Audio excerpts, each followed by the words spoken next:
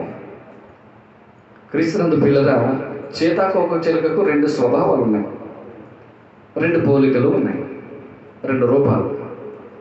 చేతాకోక చిలుకకు ముందు రూపం ఏంటి? గొంగళి పురుగు. గొంగళి పురుగు తర్వాత దాని రూపం ఏంటి? చేతాకోక చిలుక. దానికి 2 స్వభావాలు, అవి 2 రూపాలు. ఇది ఒకటి గొంగళి పురుగు రూపం, రెండవది చేతాకోక చిలుక రూపం.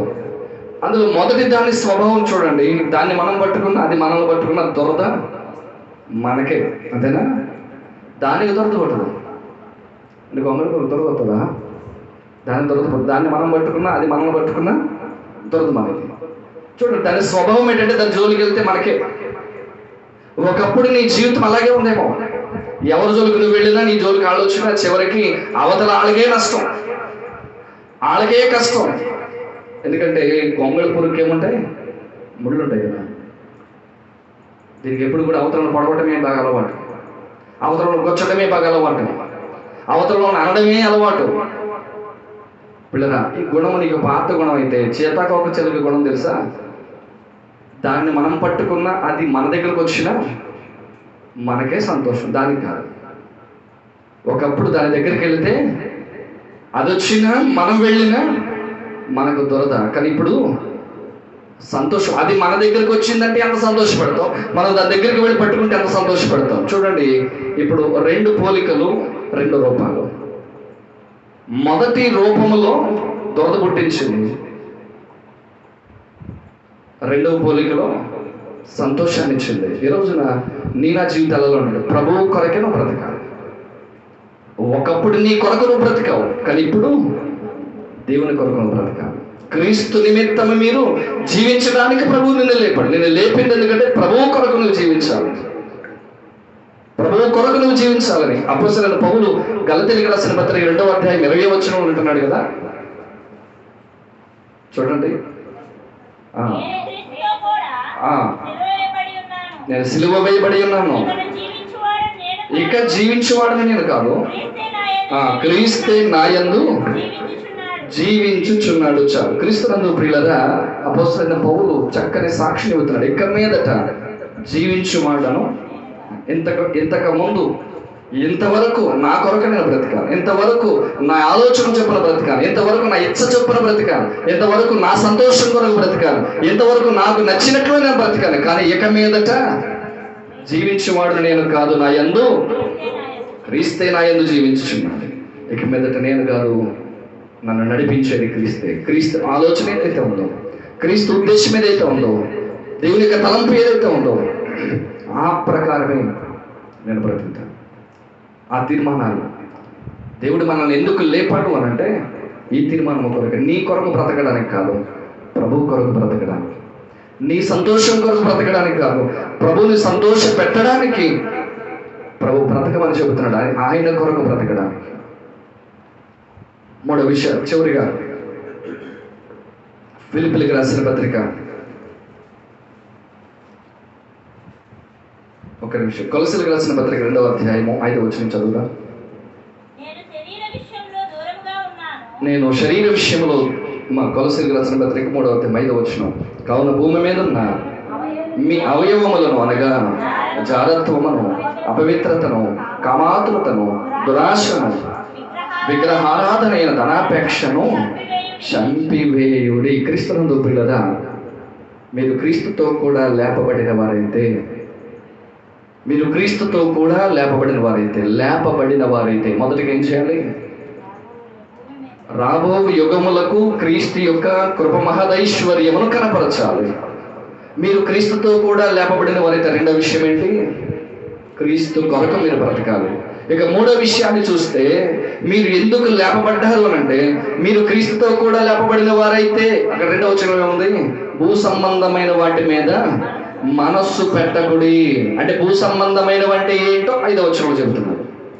భూ సంబంధమైన వాటి మీద మీరు మనస్సు పెట్టకండి. మీ మనసంతా కూడా పర సంబంధమైన పైనున్న వాటి మీదే మీ మనస్సు పెట్టండి. పైనున్న వాటినే చూడాలి కానీ భూ సంబంధమైన వాటిని మీరు చూడద్దు. భూ సంబంధమైనవి ఏవి అని అంటే ఇక్కడ చాలా వివరంగా చెబుతున్న మాటలు: జారత్వం, అపవిత్రత, కామాతురత, దురాశ, విగ్రహారాధన, ధనాపేక్ష. వీటిని మీరు చంపేయండి. ఈ లక్షణాలు మీ జీవితంలో ఇక మీదట కనబడకూడదు. ఇక మీదట ఈ గుణాలు మీలో కనబడడానికి వెళ్ళదు. వీటిని మీరు చంపేయండి. ఇవన్నీ కూడా భూ సంబంధమైనవి. పిల్లరా, ఈ లోకంలో నీకు కారు ఉందా లేదా? ఈ లోకంలో నీకు టీవీ ఉందా లేదా? ఈ లోకంలో నీకు డబుల్ కట్ట మంచం ఉందా లేదా? ఈ లోకంలో నీకు స్థలం ఉందా, ఇల్లు ఉందా, ఏముంది? ఈ ఆస్తి పాస్తులతో సంబంధం లేకుండా దేవుడు పరలోకానికి నేను పిలుస్తా ఉన్నాడు. ఈ ఉంటేనే పరలోకానికి ప్రభు తీసుకెళ్ళడు. ఈ ఉంటేనే పరలోకానికి యోగ్యులు కాదు. నీవు భూ సంబంధమైన వాటి మీద మనస్సు పెట్టద్దు. ఈ ఉంటేనే ప్రభు తీసుకెళ్తాడని అనుకోవద్దు. భూ సంబంధమైన వాటి మీద మనస్సు పెట్టద్దు. పర సంబంధమైన పరలోకములో ఉన్న ఆ పైనున్న వాటి మీద మీరు మనస్సు పెట్టండి. పైనున్న దాని మీదే మనస్సు పెట్టండి. పిల్లరా, ధనవంతుడు, పేదలాజుడు. ధనవంతుడు చనిపోయిన తర్వాత కన్నులు పైకెత్తాడు. బ్రతికుండగా ఏనాడు పైకి చూడాల. చచ్చిపోయిన తర్వాత మాత్రం పైకి చూశారు. పైకి చూస్తే ఎవరు కనబడ్డారు? అతడు కన్నులెత్తి చూడగా అబ్రహాము రొమ్మున ఆనుకొని ఉన్న లాజరును చూశాడు. బ్రతుకున్నప్పుడు మాత్రం పైకి చూడాలి. లాజరు బ్రతికుండగా పైకే చూసేవాడు. తన యజమాని బల్ల మీద నుండి పడే రొట్టె ముక్కల కొరకు పైకే చూసేవాడు. రొట్టె ముక్కల కోసం పైకి చూసినాడు. దానికంటే ముందు ప్రభు వైపు చూసేవాడు. ప్రభు, మా అనుదిన ఆహారము, ప్రభు వైపే చూసేవాడు. అంటే ఎల్లప్పుడూ పేద లాజరు యొక్క దృష్టంతా కూడా పైనున్న వాటి మీద ఉంది. ధనవంతుడి దృష్టంతా కూడా లోకములోనే ఓదా రంగు బట్టలు వేసుకొని కదండి, తిను, తాగు, సుఖించు. ఇదే ఈ లోకంలో కాస్ట్లీగా బ్రతకాలనుకున్నాడు. ఈ లోకంలో విలువగా బ్రతకాలనుకున్నాడు. విలువైనవి ధరించి బ్రతకాలనుకున్నాడు. కానీ విలువైన పరలోకాన్ని, నిత్యత్వాన్ని కోల్పోయాడు. విలువైన సంతోషకర జీవితాన్ని కోల్పోయాడు. ఈరోజు దేవుని వాక్యం అంటే భూ సంబంధమైన వాటి మీద మనసు పెట్టి నీ సంతోషం ఎక్కడే దాచిపెట్టుకుంటే నిజమైనటువంటి సంతోషాన్ని నువ్వు పొందలేవు. నిజమైనటువంటి సంతోషాన్ని పొందాలి అంటే భూ సంబంధమైన వాటి మీద మనస్సు పెట్టద్దు. నీ సంతోషం భూమి మీద ఉన్న వాటి మీదే ఉంది అంటే పరలోకాన్ని కోల్పోతావు. కనుక ప్రియులారా, మీరు క్రీస్తుతో కూడా లేపబడిన వారైతే భూ సంబంధమైన వాటి మీద మనసు పెట్టదు. ఇప్పుడు చెప్పండి, మీరు లేపబడ్డామా లేపబడలేదా? క్రీస్తుతో కూడా లేపబడిన వారమైతే రాబో యుగాలకు కృపదైశ్వర్యం, ఆయన కృపదైశ్వర్యాన్ని కనపరుస్తున్నామా? మనం నిజంగా క్రీస్తుతో కూడా లేపబడిన వారైతే లోకానికి ఆ క్రీస్తుని కనపరిచే విధంగా క్రీస్తు కొరకు మనం బ్రతుకుతున్నామా? నిజంగా మనం లేపబడిన వారమైతే భూ సంబంధమైన వాటికి లేదా భూ సంబంధమైన వాటిని చంపేస్తున్నామా? భూ సంబంధమైన వాటి కొరకే ప్రయాసపడుతూ పాకులాడుతూ ఉన్నామంటే ఇంకా మనం లేపడ్డా. పిల్లరా, వానపం అంటారే, ఎరా ఏమంటారు దాన్ని? వానపామైనా వానపామకి ఎన్ని గుండెలు ఉంటాయి తెలుసా? ఎన్ని గుండెలు ఉంటాయి తెలుసా? కొన్నిసార్లు అంటాం కదా మనం, నీకు ఎన్ని గుండెలు అంటాం చూసావా? దాని అనంటే మీరు నీకు ఎన్ని గుండెలు ఉండాలి? 16 గుండెలు ఉంటాయి దానికి, 8 జతల గుండెలు ఉంటాయి దానికి. మీరు ఎక్కడ కట్ చేస్తే అక్కడ మెదులుతూనే ఉంటుంది అది. 8 జతల గుండెలు ఉంటాయి దానికి, హార్ట్. పిల్లరా, ఎక్కడ కట్ చేస్తే అక్కడ మెదులుతూనే ఉంటుంది అది, చావదు. క్రీస్తునందు పిల్లరా, ఈ రోజున నువ్వు వానపాములో ఉన్నావా? నీవు పాపములను చంపకుండా ఆ పాపములోనే బ్రతుకుతున్నావా? ఎక్కడికక్కడ దేవుడు వాక్యముతో నేను కట్ చేస్తున్నప్పటికీ కూడా నువ్వు ఇక పాపములోనే పాకులాడుతున్నావా? ఇక పాపముతోనే సహవాసం చేస్తున్నావా? పాపపు స్థితిలోనే నువ్వు బ్రతుకుతున్నావా? లోక సంబంధమైన బ్రతుకుల్లోనే మెదులుతున్నావా? ఈ రాత్రి పరిశీలన చేసుకుందాం. క్రీస్తుతో కూడా లేపబడితే నువ్వు చస్తే లభిస్తావు, బ్రతికితే లేవు. పాపముల విషయంలో నువ్వు చచ్చి, నీతి విషయంలో నువ్వు బ్రతకాలి. నువ్వు చచ్చిన స్థితిలోనే ఉంటున్నావు, పాపములలోనే బ్రతుకుతున్నావు అంటే నువ్వు చచ్చిన స్థితిలోనే ఉంటున్నావు. నీ పాపాన్ని నువ్వు విడిచిపెట్టకపోతే ఎప్పటికప్పుడు దేవుడు నిన్ను కట్ చేస్తూ ఉన్నా, ఎప్పటికప్పుడు నేను మందలిస్తూ ఉన్నా, హెచ్చరిస్తూ ఉన్నా, దేవుని యొక్క వాక్యానికి నువ్వు విలువ ఇవ్వక, వాక్యానికి లోబడకపోతే పిల్లరా, నిజమైన సంతోషాన్ని, నిత్యమైనటువంటి జీవితాన్ని నువ్వు పొందలేవు.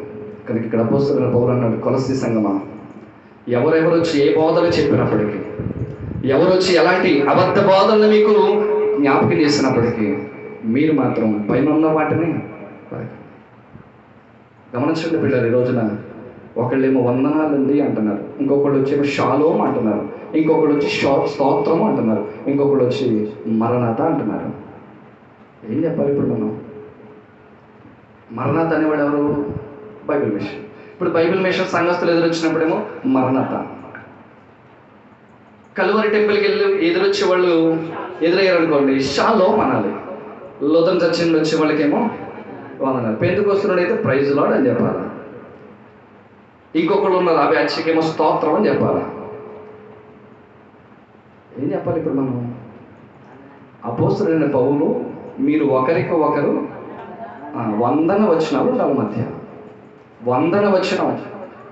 ఇప్పుడు ఏది ఫాలో అవ్వాలో మనం అంటే, ఎవరు ఏది చెబితే గుడ్డిగా అది ఫాలో అవటం కాదు. సంఘాన్ని విభజిస్తూ, సంఘాన్ని విచ్ఛిన్నం చేసేటువంటి మార్గాలు ఇవన్నీ కూడా. ఎవరికి వాళ్ళు బ్రాండ్ వేసుకుంటున్నారు ఇప్పుడు. అంటే సంఘాల మీద ఉండవలసిన బ్రాండ్ వాళ్ళది కాదు, సంఘాల మీద ఉండవలసిన క్రీస్తు యొక్క రక్తం ఉండాలి. ఆయన తన రక్తం ఇచ్చి సంఘాన్ని కొన్నాడు. వీళ్ళ కాదు కొన్నది, వీళ్ళు దొంగిలించేవారే, ఆత్మను దొంగిలించేవారే. ఆ సంఘాల్లో నుండి ఈ సంఘాల నుండి ఆత్మను దొంగిలించేవారు. కానీ క్రీస్తే తన రక్తం ఇచ్చి సంఘాన్ని కట్టుకున్నాడు. ఆయన వాళ్ళ బ్రాండ్ వేసుకుంటున్నది, అది ఫేక్. అది నిజమైనటువంటి పరిచర్య కాదు, అది ఫేక్. దేవుని దృష్టికి యోగ్యమైనది కాదు అది. ఈ రోజున దేవుని వాక్యం, నువ్వు సత్యమైన మార్గంలో, నిత్యమైన మార్గంలో, యథార్థమైనటువంటి మార్గంలో నువ్వు నడవాలని ఆయన హెచ్చరిస్తున్నాడు. యథార్థమైనటువంటి దేవుని వాక్యం అనేటువంటి మార్గంలో నేను నడవాలి. వాక్యాన్ని సరిగానే అర్థం చేసుకోవాలి. ఒక వాక్యం చదివి ఈ వాక్యాన్ని విభజించడం లేకపోతే దాన్ని వర్ణించడం చాలా ఈజీ. కానీ ఏ సందర్భంలో రాయబడింది, ఎవరికి రాశారు, ఎందుకు రాశారు, ఈ వివరాలు తెలిసి మాట్లాడాలి. గమనించండి పిల్లరా, సంఘానికి ఇవేమక్కర్లా. ఎవరు ఏది చెబితే దానికి తలంచి, ఎవరు ఏది చెబితే దాని ప్రకారం ఫాలో అయిపోవడం కాదు. మనకు ప్రామాణికమైనది. ఆ రోజుల్లో వారికి వాక్యం ఇంత సమీపంగా వాళ్ళకి లేదు. కానీ ఈ రోజున దేవుని వాక్యం మనకు చాలా సమీపంగా ఉంది. ఈ వాక్యం ద్వారా దేవుడిని నేను ఖండిస్తున్నప్పుడు నువ్వు లోపడు పాపం విషయంలో చనిపోయి నీతి విషయంలో నువ్వు బ్రతుకు. లేదు పాపములోని పొరలాడితే నిజమైనటువంటి సంతోషాన్ని నువ్వు పొందలేవు. కనుక క్రీస్తుతో కూడా లేపబడిన వారైతే పైన ఉన్న వాటిని చూడండి. ఎందుకంటే పైన ఏముంది? పైన క్రీస్తు తండ్రి కుడి పార్శ్వమందు కూర్చుని ఉన్నాడు. ఆయన అన్నాడు కదా, నేను వెళ్ళి నేను ఉండే స్థలములో మీరును. అంటే ఇప్పుడు మనకి ఎక్కడ ఉంది స్థానం? అంటే తండ్రి కుడి పార్శ్వమందు క్రీస్తున్నాడు కనుక ఆయన ఉన్న స్థలములో మనకు కూడా స్థానం ఉంది. కనుక మీరు క్రీస్తుతో కూడా లేపబడిన అనుభవంలో ఉంటే ఆయనతో కూడా ఉండే అనుభవంలోనికి ప్రభు మనల్ని ఆహ్వానిస్తాడు. కనుక నిత్యమైన సంతోషము కొరకు క్రీస్తు లేపబడిన అనుభవంలో పైన వాటిని వెతుకుదాం. అటువంటి కృప పరిశుద్ధాత్మ దేవుడు మనకందరికీ దయచేయును గాక. ఆమేన్.